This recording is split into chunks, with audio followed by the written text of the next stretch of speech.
there is no fear. Otherwise, if I had fear, I wouldn't be in the sport. But at the same time, I'm not. I'm very cautious. I turn my negative energy into positive energy, so I don't let the gremlins creep in and make boogeymen out of someone that's not. But at the same time, I'm not careless either, so I make sure that I've trained as hard as I can. I got a full tank of gas when the first bell rings to the last bell, and I want to put on crazy performance.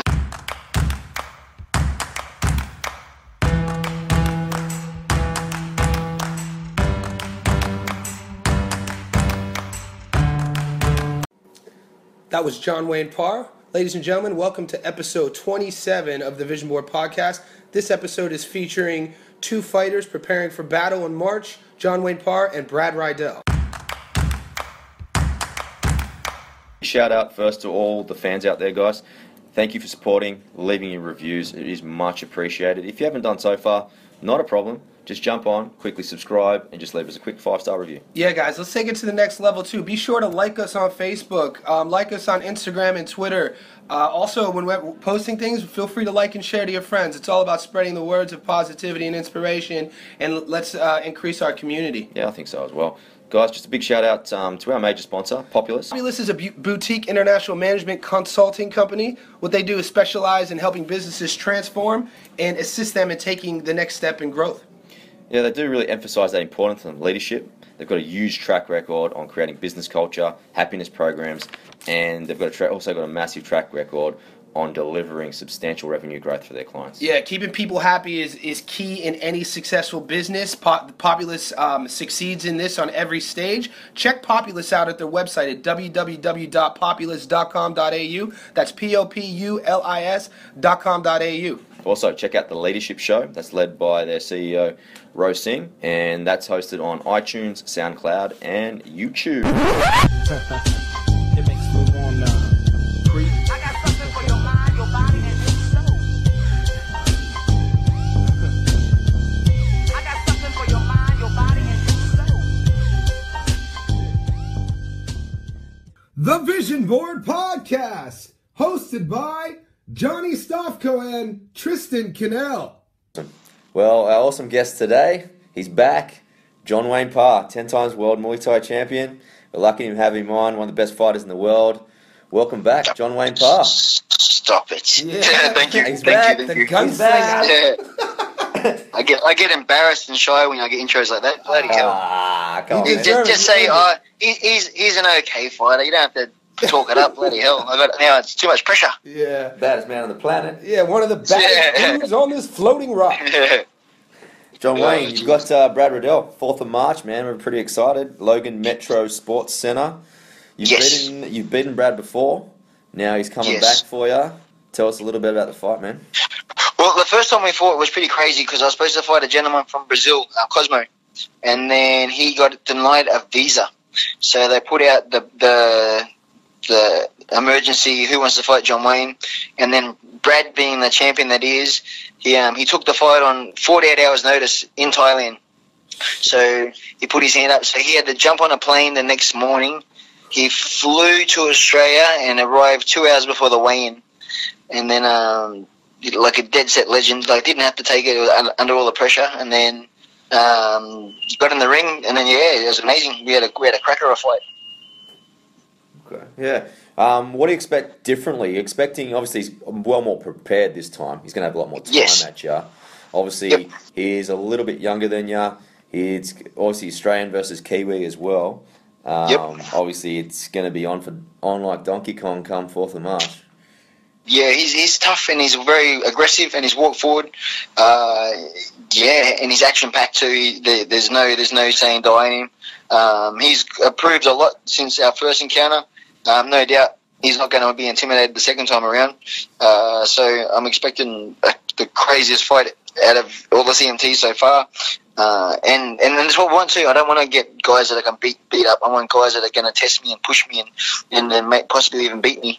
Maybe even knock me out because he's got these pretty strong hands and pretty good combos. So if I make a mistake, there's a chance I might get put to sleep. So I'm training my butt off, and I'm going to make sure that doesn't happen. All right, so it sounds to me then, because a question that I was thinking about is the why. Why bring Riddell back? But it sounds to me, Wayne, that it's almost because in your head you feel kind of not satisfied because you didn't get 100% Riddell. So is that pretty much the gist of it? Why fight him again? We fought down in Melbourne the first time, and then being the promoter of CMT, I want to give the fans a fight that's going to have them leaving the stadium just going, wow, that was insane. Right. So my job as a promoter is to give the fans fights that are just going to blow their minds.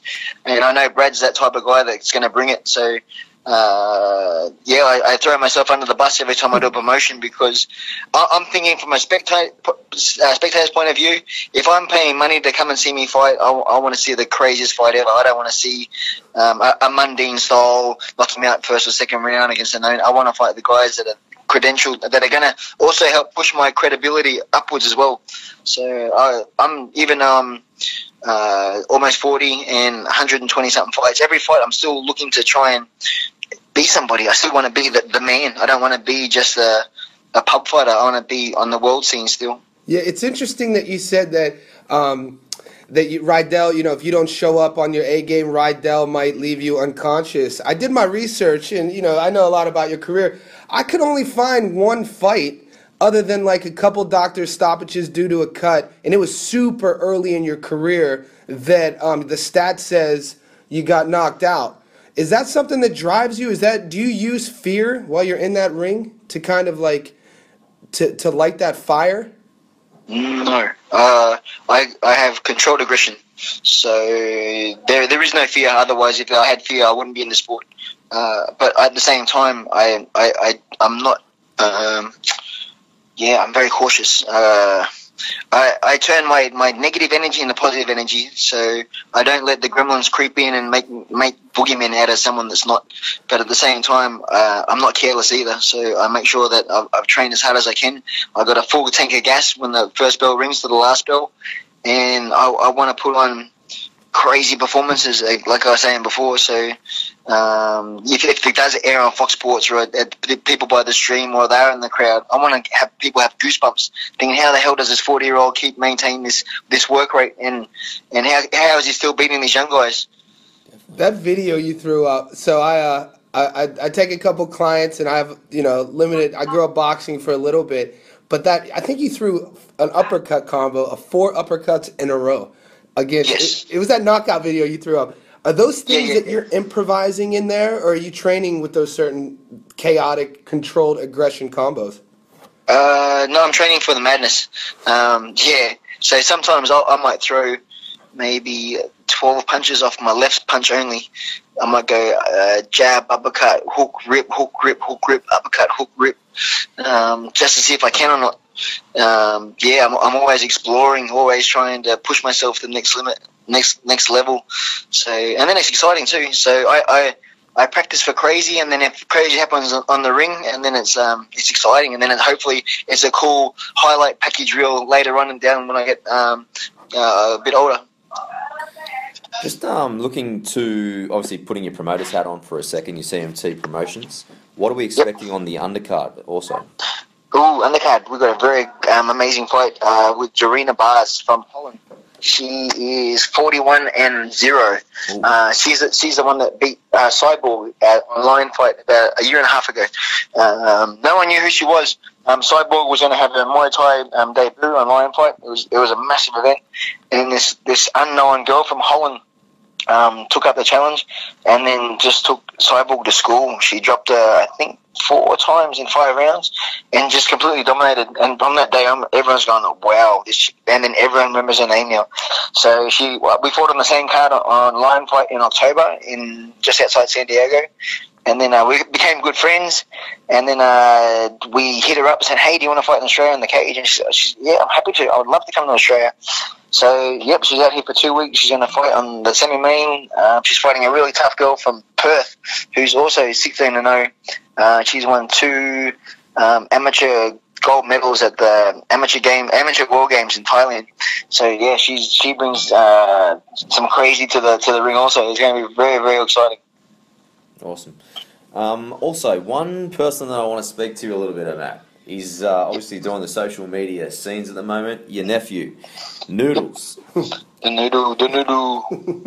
Can you just tell? Obviously, if people haven't heard of Noodles yet, I don't know what rock they're hiding. Yeah. Jeez. But can you tell the audience just a little bit about Noodles and what he's achieved since coming through to Australia? So Noodles moved here in April of last year on a journey to get out of depression, lose a lot of weight, and to find himself. America wasn't going so well. He left school. There was no job opportunities. He was drinking and smoking, and there was no job offers going. So his mum, which is my wife's sister, asked us, "Is there any chance he'd come to Australia for a year, come to the gym, lose some weight, and just find himself?" So we took him on as an apprentice. When he got here, not much motivation, very, very in a dark place, but very committed. He was training 2-3 times a day. The first 20 kilos just fell off him, and now since then he's lost close to 44 kilos in 11 months. And then also he has a pretty zany personality, so I've taken him under my wing as my sidekick. And then every day we think of different ways of making different videos or just fun. Yeah. And then so I've written a few scripts for him, and then he plays the dumb dopey guy. We managed to pull it off, and then everyone shares it. And then to his own credit though, he did hit Mark Hunt up by himself. After everyone else in the gym has hit him, punch him in the stomach, and I punch him in the stomach. Mark Hunt came to the gym. He's doing some leading training at my place in the lead up for UFC. And then after his first session there, he's like, "Hey Mark, look, I've had everyone punch me in the stomach so far. No one's going to drop me. Would you like to have a free shot, a free crack as hard as you can?" And then Mark thought he was just joking around, thinking, "What, are you crazy? Do you know who I am?"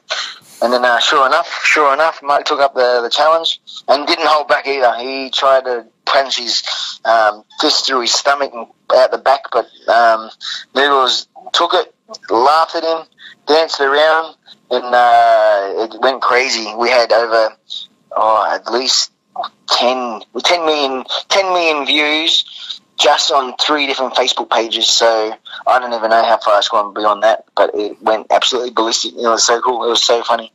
When you're pretty, like, outside of your fighting, if somebody just looked at your pages, what you post, you're very charismatic.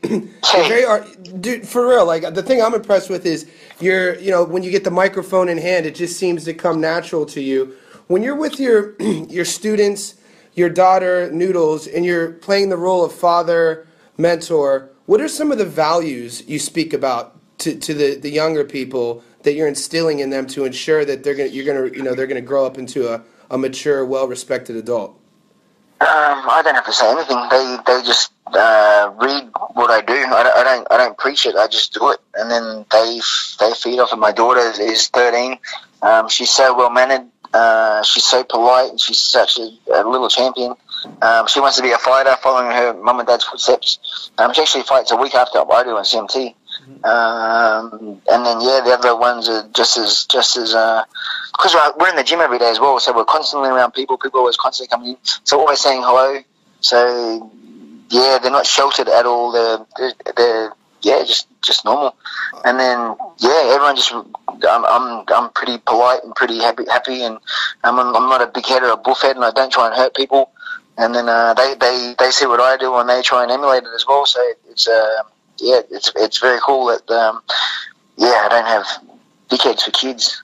All right, so let's play salesman real quick. So recently you have a high-profile superstar athlete like Kelly Slater who came out and was open about teaching young people Brazilian Jiu-Jitsu. And then in the past we had George Foreman, one of the legends, promote boxing, of teaching young people to defend themselves. How would you sell Muay Thai or kickboxing to a parent to teach a young person the reasons and the benefits of it? I'd go better than that. I'd sell martial arts. I don't suggest everyone do Muay Thai. I don't suggest everyone get into the ring. I suggest everyone try some form, whether it be Muay Thai, Kung Fu, Taekwondo, Karate, Judo, Tai Chi. If you're a little bit older, try Tai Chi. for an hour you're moving. You're not sitting in front of the telly. You're being active. You're coordinating your legs and your arms and your mind. And yeah, you see the Asians, they're 50, 60, 80 years old, and just for an hour they turn the stereo on. They're in the park. There might be 20 of them all synchronized. It's just such a beautiful thing to, and then in other gyms as well, whatever martial art form it is, you have a bond not only with your students, but the students have a bond with each other as well. So you see the same people every class. You have an outside group that's not in your normal group, and then it's therapy. You go in, you have a hard day at the office, you come into the gym for an hour, you bang the Thai pads and you bang the bag, and you do a little bit moving around, and you're absolutely exhausted. And on the way home, it's like, I'm alive. It's so good to be alive. I could be eating pizza and drinking beer and smoking ciggies, but instead I choose a healthy lifestyle, and I want to appreciate every single second that I'm on this earth. So I may as well be healthy and have fun doing it instead of moping around and depressed because why am I so fat? Because you're not moving. You got to move. And if you're going to move, you may as well make it fun. So yeah, that's what I reckon. You put an awesome Instagram pitch up the other day. I actually shared it. It said, I don't care how silly a fat person looks while working out, trying to change their body. If you make fun of that, you've lost my respect. It's one of the best Instagram posts that I've seen you put up. And just as a gym owner, a coach, obviously noted athlete, what advice would you have to people coming to the gym for the first time? The hardest, I say this all the time, and it's so cliche, but the hardest part about training is walking to the gym. It's so scary for people. I've had people go in the car park, drive in 3 or 4 times before they have the guts to stop the car, actually get out and into the front door. And then once you realise that we're just normal, when there's no ego, or in my gym anyway, there's no ego. I'll greet you with a smile. I'll tell you how it all works. And then I'm there to encourage you from the first step to whatever it is you want to achieve, whether it be losing weight or getting fit or possibly competing in the future. But I want to see people leaving the gym with a smile on their face and yeah, just I get a buzz out of seeing other people happy. It's really cool. You know, you're doing a good job when people are happy and coming back the next day and they're smiling again, they're leaving. It's you're doing something good on this earth instead of being a bullhead and trying to hurt people. I have no respect for people that are thugs. You can be a thug out in the street, but in the gym, I don't spar hard. I want people to leave happy instead of a bruised leg or a black eye or a blood nose. I think that's dumb. That's actually a good point you actually made, because I know that guys like yourself and Danny Green have been pretty vocal against violence that we've been seeing in the streets. Obviously, it's plaguing our community a little bit. What message would you have to all the buffheads out there that are pretty much wrecking our community by doing those cowardly actions? Yeah, again, it's all based on getting into the gyms again. Not the weights gyms. The weights gyms are good for like keeping fit and everything. But I mean, a martial art gym where someone is experienced enough to actually hit back. You're not blindsiding them, and then if you want to see how good you are, jump into someone that knows how to keep their hands up and footwork. And why waste a talent? If you do have a talent, go into the gym, start training, fight professionally, earn money, get titles, big trophies, fight on TV, get in the magazines, become a hero instead of do it on the street and only possibly end up either hospital, dead, or in jail. So yeah, if you think you're the man, go and show the world that you're the man instead of do it on the street where notoriety is you're just a goose. Yes, I like the mindset you have about having an arm raised in the cage after a victory, and how most people won't be able to understand that feeling. So what I wanted to ask you was, let's strip the title away of a fighter. If the title of fighter is stripped from John Wayne Parr, and you can't say that you're a fighter, warrior, any athlete, who is John Wayne Parr with that title taken away? Who is John Wayne Parr with that title? Jeez. Don't know. No idea. I'm just old mate. Old mate from Burley. There you go. That's cool. You got see that? I think that's it. I think we all kind of get lost. I mean, depending what industry one person is against the other with like titles, and sometimes we are just that person where we come from, our hometown. Is that where you come from, Burley? I've been here majority of my life, but yeah, I get crazy when I'm not crazy. It makes me scratch my head when all these people turn sort of celebrity, and all of a sudden they can't answer a Facebook question or they can't like a comment. And, I'm very active on my social media. I've probably got too much time on my hands. Yeah. But at the same time, people freak out. All you do is like a comment and they lose their shit. It's, whoa, I can't believe you like that. It's like, cool, you wrote on my page. How good's that? Yeah. So, but other guys, they all of a sudden, too cool for school. Oh, no, I don't do that. No way. It's like, why not? Why not? They took the time out to appreciate your page. At least you can do is show appreciation back. So, yeah, I think it's the little things in life that make people, yeah, and it's a way to connect with the audience as well. I just cracked 130,000 on my athlete page, and I feel every time I post something, I'm writing to the grand final at the MCG or somewhere, or the State of Origin or the Super Bowl. Every time I write a post, that's the crowd that I'm talking to, and it's such a buzz to talk to so many people at once. It's really cool. Yeah, we were talking to the immortal Matt Brown a couple weeks ago, and Yep. he brought you up about we were talking about fighting styles, and he was talking about like your style, how you were like, really creative inside the cage, inside the ring. I also see that though when you're not fighting, like with your social media posts, what you choose to post. You do seasonal posts, so if it's like Valentine's Day, the post you put up with you and your wife was awesome with you guys both with your belts and saying, if you're looking for somebody to fall in love with, make sure you have like interests. So do you see yourself like after you hang those gloves up, man? Do you see yourself following a career somewhere, being creative somewhere along the lines with the arts? Definitely. I like to entertain.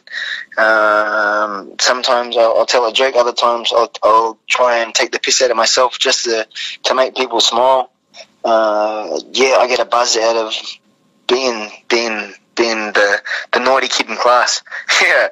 Do you think that I read somewhere that I think it was the Wikipedia, they accredited your nickname, the Gunslinger, to the dance that you did during the tradition when you were an up-and-coming fighter in Thailand, and they said that was the reason that the Thai people, and then, the dance accumulated with your fighting style and you being an amazing fighter. All of that plays, into the part of you being creative. You like to put on a show. Do you think that that's ever going to carry over to like the big screen? Oh man, that'd be awesome. I'd definitely like to. After I retire, like I'm 40 now. I've got 5 fights this year. I want to try and be as active as I possibly can until the day comes where I can no longer do it anymore. And I don't just want to be holding pads for the rest of my life. I want to definitely reach out and do something that's cool so people don't forget about me. I think I was hopefully put on this earth to entertain, whether it be fighting or telling really bad jokes or just posting crap. And then I don't know. I was very lucky to be on The Contender on the TV show, and we got to do a lot of interviews and getting in one-on-one with the camera and not being afraid of when that little red light turns on. So I'm definitely not afraid to be out in the media and share diff stories or just trying to have a giggle. How's the book coming along? Because last time we spoke, you were just in the middle of drafting your book. Yeah, it's getting there. I think we're at 2012, so it's 4 more years to go. And then that's just the draft, and then we've got to try and put it together after that. But slowly. It's going to be cool. There's some good memories that have popped back in my head again after all these years, so I'm excited to share them. Yeah, it's interesting with the power of social media, and like we had some of our recent guests had their book forwarded by Arnold Schwarzenegger. Oh well. So I was I was thinking, all you really have to do is text your boy Rogan and be like, look, do the forwarding, and his massive following, it would just sell out stores overnight. Yeah, Jersey man. Jersey's so cool. Yeah, that guy. Yeah, He posted, he shared my video on his Instagram, and I had 2,000 new followers by the next day. It was insane. I had to sleep, woke up the next day, and my phone was just going crazy, and I was like, what the hell happened? And then I realized he shared my video. I was like, now it makes sense, of course. And then I shot him a private message saying, thank you so much, man. You have no idea. Yeah, that's cool. It was a cool video. I'm happy to share it. Yeah, he has an army behind him. Hey, you mentioned you have 5 fights coming up. I know you've got another one coming up in London in June, correct? I got 2 in England this year. Wow. One in June, that's in a ring with gloves on. And then August, we're taking CMT over there to Liverpool, and I'll be fighting the main event on that one as well. So, we joined forces with a good gentleman called Alex Foreman, who really likes the CMT concept, and he wants to see it grow internationally, and he's got the runs on the board as a promoter also, so I know we're in good hands, and he's going to do a very, very 5-star job. And then I'll fight a gentleman over there and try and raise the bar, and if all goes well, who knows, hopefully we might take it even to America if we can join forces with a credible promoter over there as well. And baby steps to world domination. Yeah, progression. On the local scene, I read an article the other day, Daniel Dawson just quoted that you might fight him. Is that a possibility? Yeah, possibly in October. We're trying to we're waiting for the venue to lock in the date, and then if all goes well, me and Daniel will go for number 3. So it's one apiece. The first one I beat him on points. Yeah. The second one was an 8-man tournament in kickboxing rules, so no knees or elbows. I won the first 2 rounds. He dropped me in the third round. I think it was an extension round after that. And I thought I did all right, but the judges didn't think so. So he got the chocolates. But I busted his eye socket, and then he couldn't continue to the next round. And then I went on to the semis and then got rewarded again. But he's an amazing competitor. He's done really well in the boxing. It's good to see him back kicking again, because I think the sport's missed him. We need more superstars in Muay Thai, and he's definitely...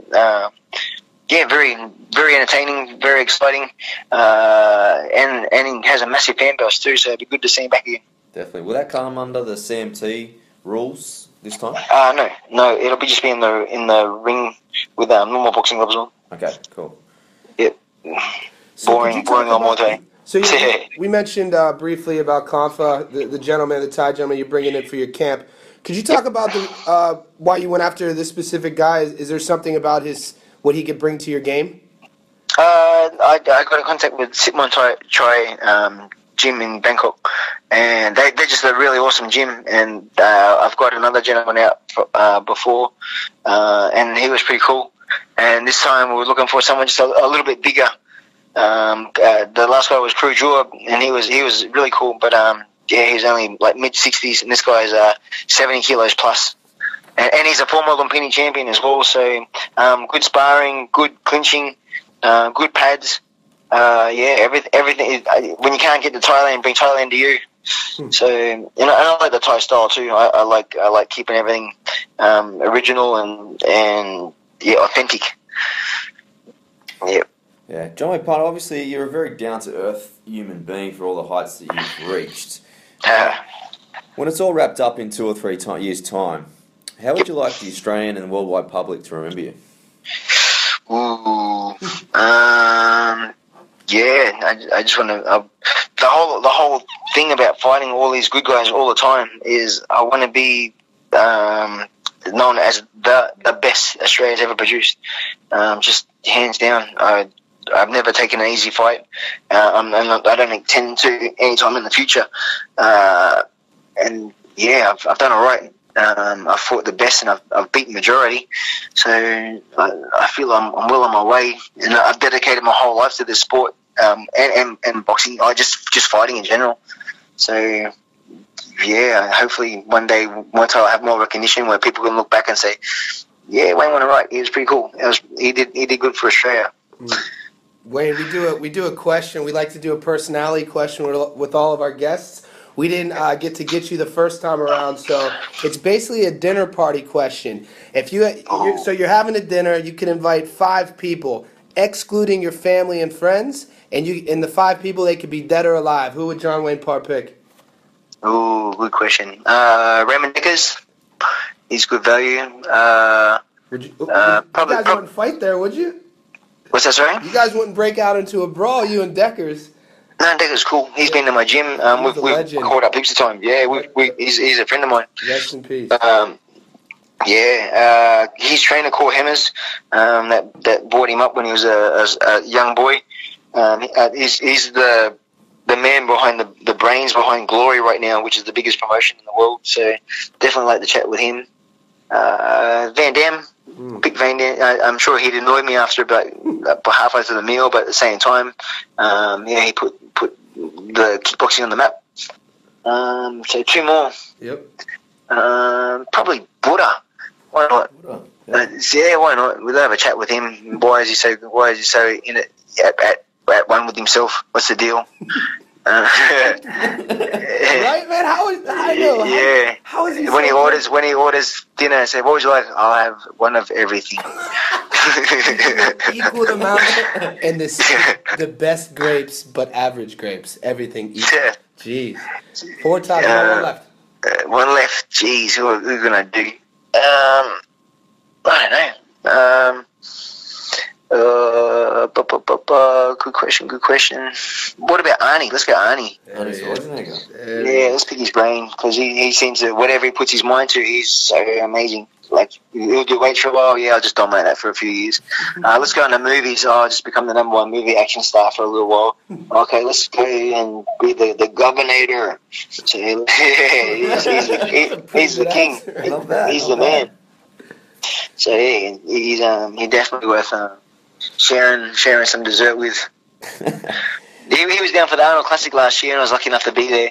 And then he said a little speech to all the martial artists that did a thing.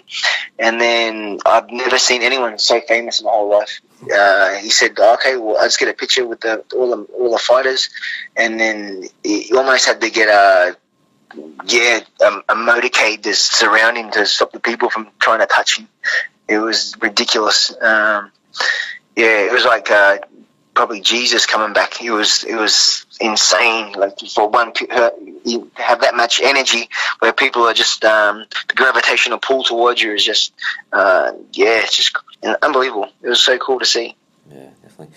John Wayne, thank you so much for your time. Now, just before you go, obviously 4th of March, Logan Sports Centre. Where can the people get the tickets from? Ticketmaster, or possibly on the door on the night. If you have a last minute, what should we do tonight? I don't know, let's go see John Wayne and Brad Riddell punch shit of each other. Man. And it's good fun. Just for the people again, just your social media contacts there. I'm sure you might get a couple of thousand. John Wayne Parr, Instagram. Instagram's my new MySpace. It's so much. Instagram is cool as. Yeah. Facebook's cool too. So Facebook on my fan page is John Wayne Parr again, and Twitter John Wayne Parr still. So yeah, Twitter's a funny one. Twitter's hard to break into. It's all the other ones seem to go really well, but Twitter's just one of those ones where I think it's so American based that it's hard for it to crack in Australia. Yeah. They don't let like, seriously, 140 letters. What do you do with that? And I think their target right now is a little bit like business or like entrepreneurial. Yep. Yeah. News feeds and instant updates are popping up. Yeah, it's heavy. I have comedy gold sometimes and nothing. I get nothing. It's like, come on, guys, can't look at that. Look at that. It's the greatest tweet you ever read today. And nothing. Yeah, Wayne, man. Once again, we know you're a busy guy. We really like to thank you for coming on, and we appreciate it. Hey, no worries. Thanks for having me. It's very cool. Most definitely. Thanks a lot. All the best of luck for your fight. We'll be watching. And Jasmine, too. Let her know we say good luck on that as well. Hey, beautiful. Thank you so much. Okay, our special guest today is Brad Riddell. Brad's the WMC New Zealand middleweight champion, the Oceania Super 8 middleweight champion, HK Commonwealth middleweight title. He's also got the CIK Chinese K1 title, while also the WKBF middleweight world title. We welcome Brad Riddell. Welcome, Brad. Guys, how are you? Nice to be here. Thanks so much for your time today, man. Obviously, we had John Wayne Parr on just recently, a couple of days ago. You've got your rematch, your big rematch on Friday the 4th of March in Logan. Obviously that's in Queensland. Tell us a little bit about your preparation and what you expect out of the fight, man. The prep's been good, man. Like, I'm just coming off a win that I had a couple of weeks ago in China. And so I was in Thailand for most of the time, training there. And, yeah, everything went well there. So now I'm back in New Zealand just to finish off the camp with the team here and all my mates here. So, yeah, I can't complain about how it's gone. It's all been pretty awesome. Awesome. Brad, talk a little bit with us about the mindset. So Wayne Parr was talking to us that you took that first fight on a really short notice. So when he was telling us the story about his first opponent being you, I was assuming he was talking about a seasoned veteran, a guy maybe in his early 30s. You being 23, young, knowing obviously who John Wayne Parr is in the sport, where does that mindset come from? Of being able to just jump right in there and take that fight? I'm not too sure where it comes from. I guess I was just I don't know. I've always kind of enjoyed like a challenge, and the way my mind works is if you want to be the best, I guess you have to beat the best. And I was just waiting for an opportunity that year for any big fight, and it just came along. So I just figured that it was now or never, and I had no choice. Like, I should, for my career, for the benefit of my career, I should do it. So I just jumped in there and did it. And like, I figure with fighting, man, you can never fear like another man. You can never fear another human. Otherwise, you're in the wrong sport. What's it feel like to take on a legend such as John Wayne Parr? Well, at first, like, after watching them on YouTube for all those years and stuff like that, and all those guys, you sort of get this feeling that they're like invincible and stuff like that. And I had that as well when I was in the change room. You know, I was sort of like, you know, what are you doing? And then once I got in there and started fighting, I realized that he is a human as well, and I can get in there and bang with him. So now I feel a lot more comfortable about it. But back then, like, I remember in the change room, I was nervous and I had the shakes, and I'd never had that in like a few years in my previous fights. So it was like being back at my debut, to be honest. So excellent. We talked to a lot of different type of guys on the show, and in regards to the fighters, you have a guy. We talked to a guy who, he talks about a striking coach, his strength and conditioning coach being really important for the camp. But he says right up into the fight, it's his coaching that they're guiding him through the mental aspect of the fight, the visualization, and the support. Do you have that type of support in your camp? Yeah, I do. So I've got I get sort of like the visualization and everything like that from my striking coach over here, and I've also got like a sports psychologist that I have. He was based in Thailand, but now he floats around a bit. So I'm like a big believer in half of it being mental. Like if you believe you can do it, if you can see it and believe it, you can do it. So yeah. Excellent. How do you visualize this fight going down? A win, man. A win for sure. So. Just taking you back to the first fight there, Brad. The first couple of rounds, you caught him a couple of times, and he obviously reacted, but you could tell that you hurt him a couple of times. You faded a little bit late in the fight. That might have been due to obviously taking the fight last minute, and obviously travel and things like that. What are you going to do differently this time? Well, I mean, this time around, like, I've had the whole 6 weeks, to prepare for it, and so like I'm not about too much different. I can't say too much about what I'm going to do different, but yeah.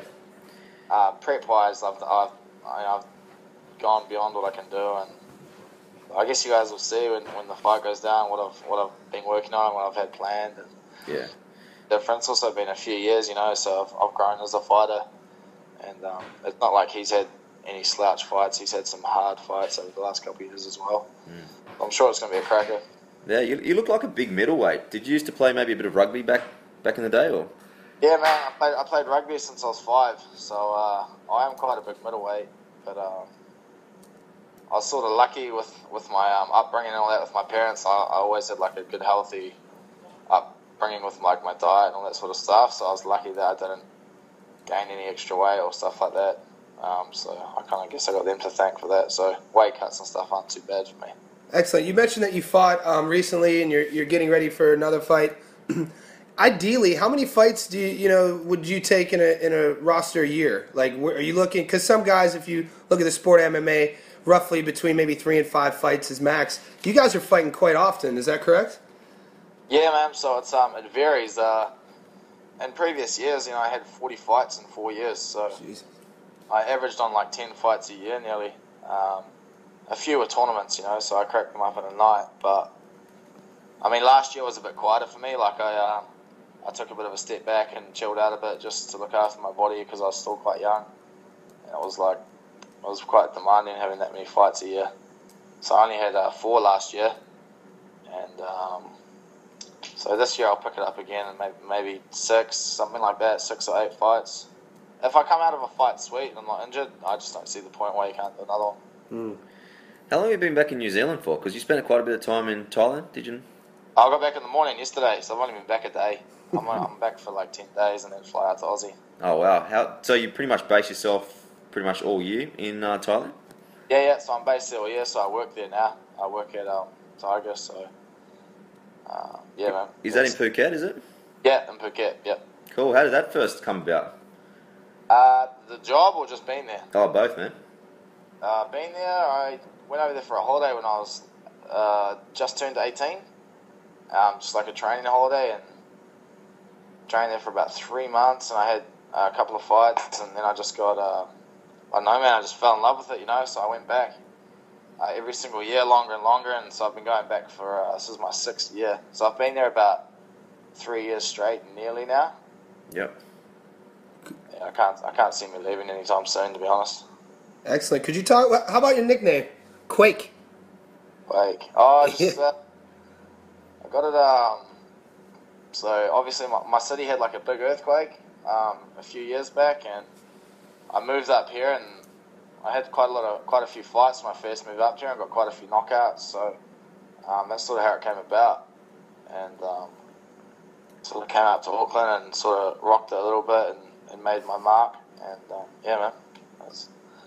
Awesome. Are you interested in any other disciplines, like other than the Muay Thai? We talked to a couple other guys who are, kickboxers, Muay Thai fighters, and they talk about liking learning different disciplines just to stay active. Is there any other style that you train?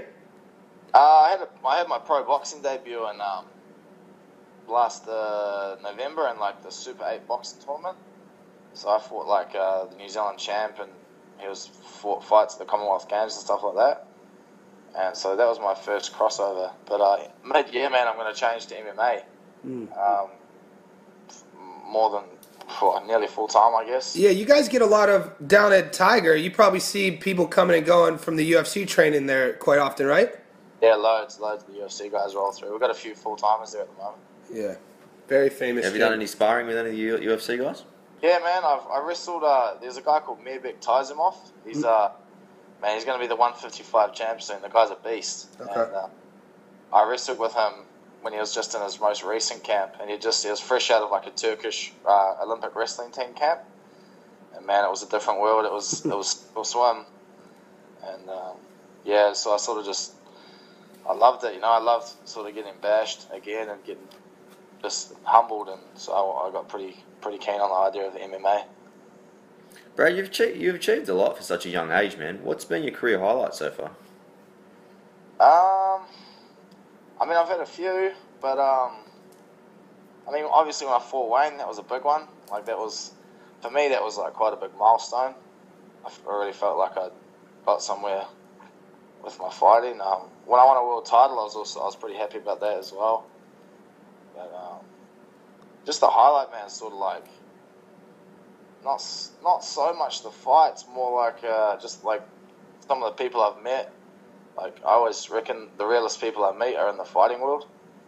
There's people from like all different walks of life, man. Like, and I always realise how easy my life's been when I meet some people that come over to Thailand, have come from some places, they come from some dark places, and just the highlights, the people I've met, places I've been.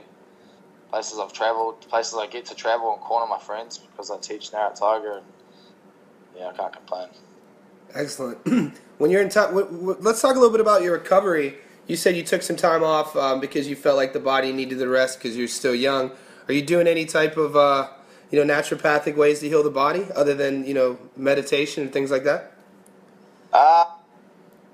More like if I need time off, it's just the rest, and I do like a yoga and all that sort of stuff. But I just take all the right stuff I need for my body during the camps, and I've never really done any meditation or anything like that. Just just time, just rest. And when I say rest, I'm still training, but just technique and learning and teaching. Like every time I'm teaching, I'm teaching as well, and I'm also stealing ideas off people and seeing different styles and all that sort of stuff. So excellent. Like active recovery, Yeah. Brad, is this the first time you're going to be fighting in the cage Muay Thai? First time in cage Muay Thai, but not the first time in the cage. Yeah, I've had fight before. Are you looking forward to? Obviously, you're going to wear the smaller gloves, right? And obviously big background in kickboxing. You must be pretty excited about that. Yeah, I can't wait, man. Like, it definitely opens up some different stuff you can do on the fight. So I'm looking forward to it. Also makes you got to be a little bit more cautious, Definitely. Yeah, could you explain to our fans who maybe aren't too well versed on the difference between a regular Muay Thai fight in a ring and then Wayne's version CMT cage Muay Thai? A little bit of difference in the rules? I think it's just really the gloves, but also like the opportunity of like movement and stuff like that. The fight, I guess, is going to change quite a lot just because you can't cut people off as much as you want to. Like, obviously in the ring, you've got the corners. Once you corner somebody, it can be a hard place to get out of. But in the cage, man, you can just drift around that cage, and it's a lot easier to avoid damage and a lot more room for your movement and all that sort of stuff. So, is the ref in the cage with you? Yeah. Okay. I was pretty sure. I hope so. Yeah, I don't know. I saw some home videos of cage fights. Now this is backyard, probably some Kimbo version fights. Yeah, but yeah, it was so small that the ref wasn't in the cage. They were looking from the outside. But yeah, it was interesting. I think we're good, man. I think the ref will be in there. Brad, how would you describe your style? Because I've seen you fight a couple of times on YouTube, and you've got that walk-through forward sort of style, very action-packed. Did you get it from someone growing up, someone you idolised at all?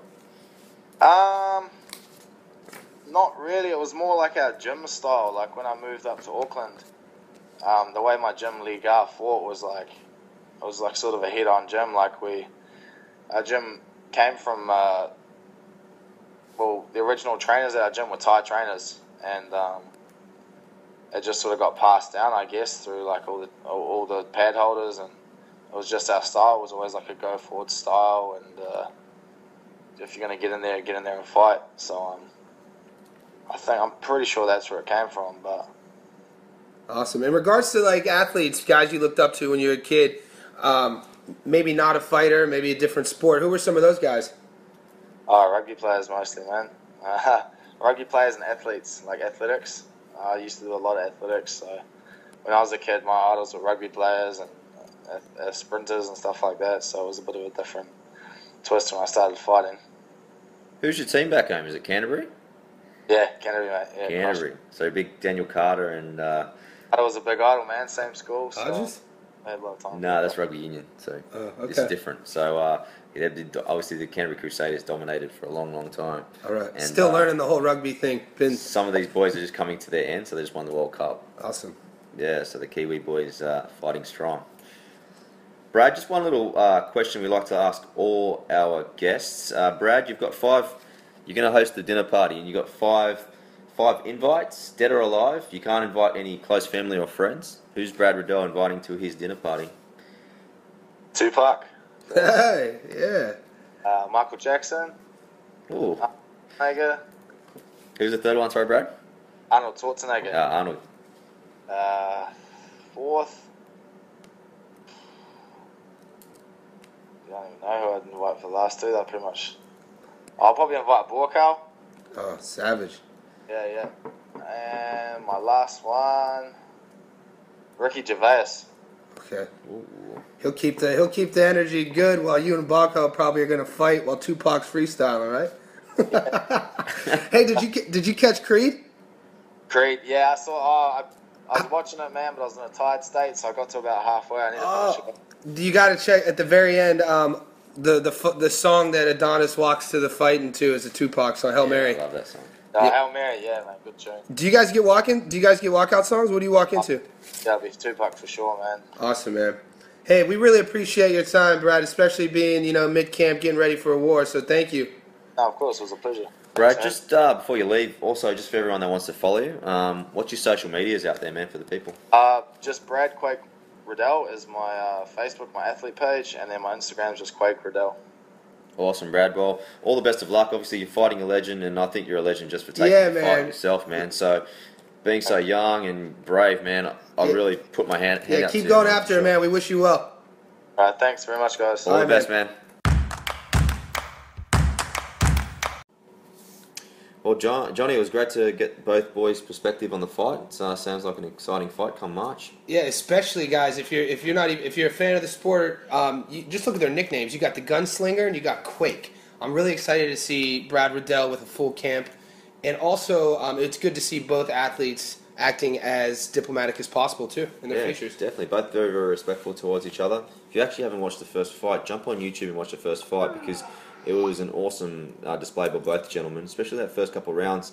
John Wayne Parr was really tested by the young New Zealander. Yeah, Riddell was strong, and whenever you got two guys, and they're going to be in a cage, their styles, it's like two bulls in a corner, and no one's backing down. You got Wayne, who's just seasoned veteran. He's literally a living legend. And Riddell, for a kid to take that fight, the first one on such a short notice, it kind of gives you a good, clear picture of how he's wired, too. So he might not be quite there yet in regards to being a legend, but, man, he might be well on his way.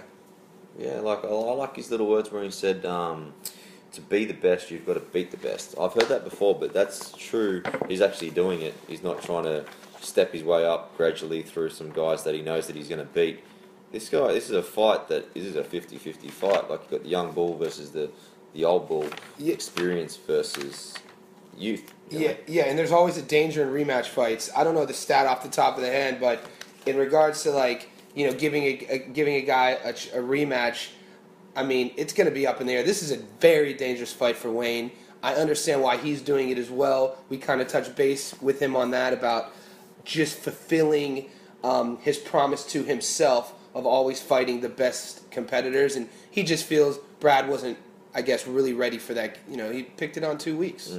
I love the marketing behind CMT too, because when you think about the popularity of MMA and in the world at the moment, in the cage, but obviously both, John Wayne Parr, he loves Muay Thai and he loves kickboxing, and it's good to see that he hasn't just become he hasn't fallen towards something later in his career. Yeah, he's created something new, and he doesn't even realize it too. Like the guy is coaching. He is being coached. He is still fighting at the highest level. He is part of promoting his own brand. CMT is his brainchild, and I feel that he did want to give MMA a go. He wanted to give the UFC a go, and it was kind of one of these things that they have this rule of you need a certain amount of amateur fights to be invited into the house. I forget what year it was. He was trying to get. It was like the Tough Nations, Australia versus Canada.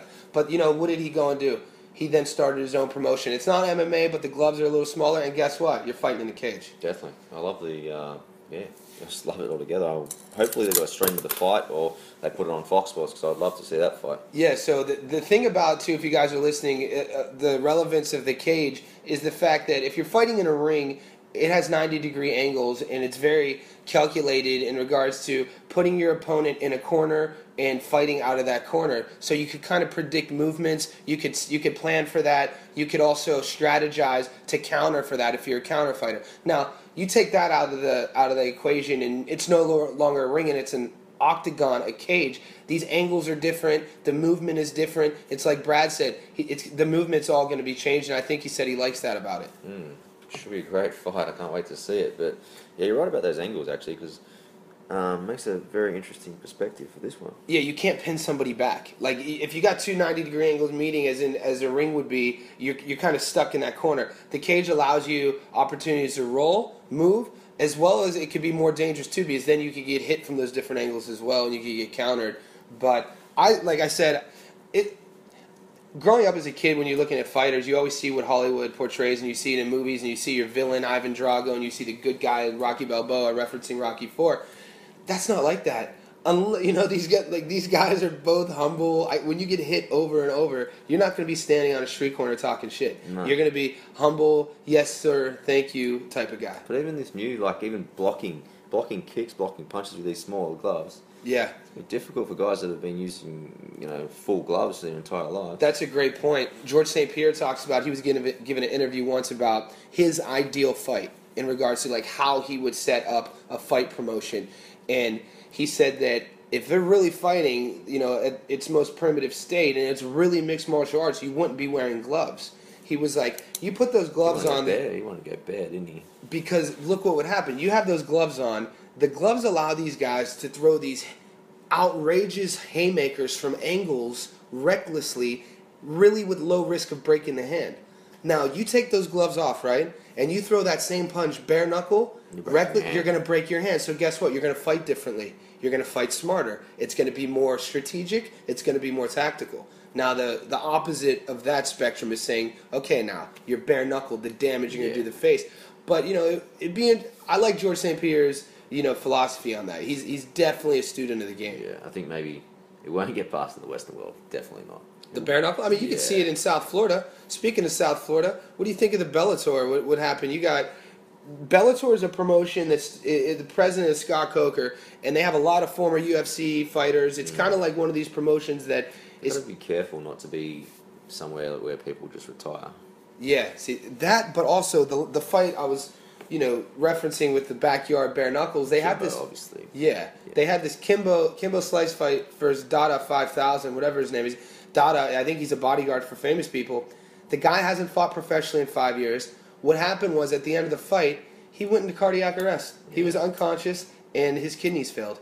Well, I guess that's the same thing about Shamrock and Royce Gracie. That's just fighting as well. At their ages, should they be fighting? Yeah, man. Royce I think is 93 and Shamrock is 101, and these guys really should. Legacy is a big thing. We talk about legacy. We heard Wayne talk about legacy. Shamrock, I mean, but then again, we don't know what's going through their head. You can't judge these guys. All these guys know are fighting. You don't know if they need to fight. Who said that? Austin Trout, when we were talking about Roy Jones. He was like, you don't know if these guys need to fight. They might need to fight for money and things like that. But not even the money, though. It's even one of those things I don't think I'd pay to watch Magic Johnson and Larry Bird play at the moment. Do you know what I mean? That doesn't interest me. It's not in their best interest either. Do you know what I mean? Yeah. I'd rather novelty. Yeah, novelty, and that's the danger too, like you said, because if I were a guy like Benson Henderson, a former Strikeforce champion, a former UFC champion who just went over to Bellator, I would be a little like. People worry about competition, but also the people are going to be skeptics about how. The integrity of the sport. Yeah, the wins as well. Are they worth as much as they were in the UFC? Probably not. But the promotion too, like the fan who's watching it, are you catering to more of a less well-versed mixed martial artist fan, or are you kidding more towards maybe a Vince McMahon WWE fan? Entertainment sort of fan. Yeah, and you're right. The purist of the sport, I was kind of disappointed to see Bellator go that route because you have legends fighting there. Like Justin Wren fought on that card. Yeah, the big pygmy. They've got an opportunity with a purpose, guys like Justin. Yeah, to actually build it up into a reputable organisation that actually has young fighters. Yeah, he's only 28. Yeah, and don't get me wrong. There's a lot of good guys on that promotion, but yeah, you're right. Whenever you're going up against a powerhouse monopoly of the game like the UFC, I guess you do have to take risks. So I understand it from that perspective. But They've still got to sell tickets too, and they've got to pay the fighters, and they've got to pay those venues. So I mean, I guarantee, guys, when you put on that Riddell John Wayne Parr fight, you're not going to see two dudes fighting and cardio runs out of gas in the first round. The thing is, I guarantee you're not going to see it. They could have headlined the last Bellator with a CMT fight between these two guys. And that would have been respected way more than what they put up. Dude, John Wayne Parr, man, the guy's name sells itself. He's a legend. Look at the guys he's fought. Look at his record. He's fought over 100 fights, over 40-some knockouts. He's only been knocked out once, and that was in, I think, 93. Very early on in his career. Very early on. He's lost a couple decisions here and there, but that's how Muay Thai goes. Yeah. You lose on points a lot, and you might be dominating a fight, but the scoring is really... I'm not an expert on it, so I can't comment too specific, but I know the scoring is a little interesting. How he talked about the Noodles fight. Well, it's knees and elbows depending on the different judges. But that's what I like about combat sports away from boxing. Boxing, relatively lose one fight and you're kind of you're kind of slipping down that rankings. You lose 2, you're pretty much done. Because of the promotions? Yeah. Yeah, and there's a lot of... The boxing, too, it isn't just one formatted union or league. There's like the... Well, look at Mark Hunt. He's lost how many fights? He's lost... I think in MMA, he's like a 10-9 guy. Yeah, that's what I mean. But he was he's still in the top 5, is he? He was a world champion K1 fighter. Yeah. He was that guy. That's what I mean. You don't just give up on someone because of one loss. In boxing, that's what seems to be happening a lot. I think it has to do a lot, though, because there isn't a unified league. Yeah, there's that's huge. 5 different organizations. 5 different organizations with 5 different ulterior motives and 5 different, And they're all the exact same thing. It's the same sport. And the competition as well. It all comes down to money, how you're going to promote it, how you're going to tie these loose ends up. Yeah. But that's a whole other conversation. Next time we get a boxer on, maybe we could chat about it seems like boxing has gotten a recent heartbeat in the last couple years, but the affairs of this sport a couple years ago, man, it looked pretty grim. Well, it's going to be interesting to see how it survives without Floyd Mayweather, because realistically, will he come back for one more? I think he might. But I think he will.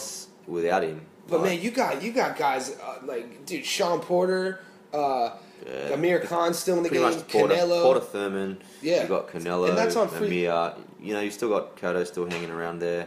Yeah, still got some good fighters, but I don't know. It's just not something like. At least these guys are fighting each other. This might be a bit of a turnaround for boxing. That the first 6 months going to be guys that are the best of the best in the division fighting. You've got Gennady Golovkin. We didn't even say his name. You got Chris Algieri, who has wins over Provodnikov. And then you got, Sydney. There's the brothers, the bloodline dib, I like to call it. You got Billy fighting again. You got Bilal, who's ranked highly. You got the younger brother, who's making some noise. And you got a lot of other Australian fighters who are trying to do their thing. So boxing, I think they are in a good position right now to kind of, gain some ground on that measuring stick in regards to catching up. Some in the last few years. Yeah, for sure. But then again, that had a lot to do with George St. Pierre and the UFC, man. He really internationally marketed the sport. I think it's got a lot to do with Floyd, actually.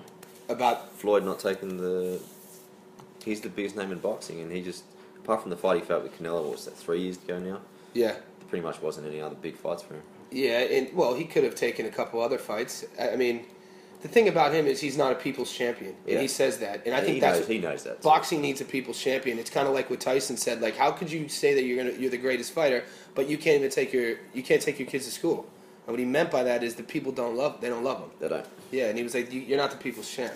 Definitely. So, anyway. Cool. Well, this fight's going to be amazing, guys. Yeah. Make sure you log on to Ticketmaster if you haven't already. It's at the Logan Sports Centre. It's on March 5th. It's a Friday night. So get your tickets, support these two, because they definitely deserve as much support as possible. Excellent. I'm really excited. I think they're streaming it on down in Australia. If you're listening in America, you want to learn how to watch the fight, send us an email at info@divisionboardpodcast.com. Definitely, guys. And if you haven't already, just make sure you subscribe, and if you can, just leave us a quick 5-star review. That'll be very, very appreciated. 5-star review, like, share, iTunes, SoundCloud. Hit us up on Facebook. Hit us up on Twitter, Instagram, all those routes. Stay connected. Stay tuned. And stay positive. Let's do that. Definitely. Well, we might watch the fights together, right, man? Rock and roll. Nights. You're definitely going to take. Oh, you got. Yeah, we can't say it on there. I like both boys. Yeah, we can't say it. It's definitely not going to be a draw. No. I'm definitely predicting a knockout, but I'm not going to say it on there. I'll keep that to myself. Good luck to both gentlemen. Yeah, man. And we'll hopefully have them both on soon. All right, Tristan Cannell. You Johnny, be good. You too, my man. Rock and roll. Peace. It makes me wanna creep. I got something for your mind, your body, and your soul. I got something for your mind, your body, and your soul. The Vision Board Podcast, hosted by Johnny Stofko and Tristan Cannell.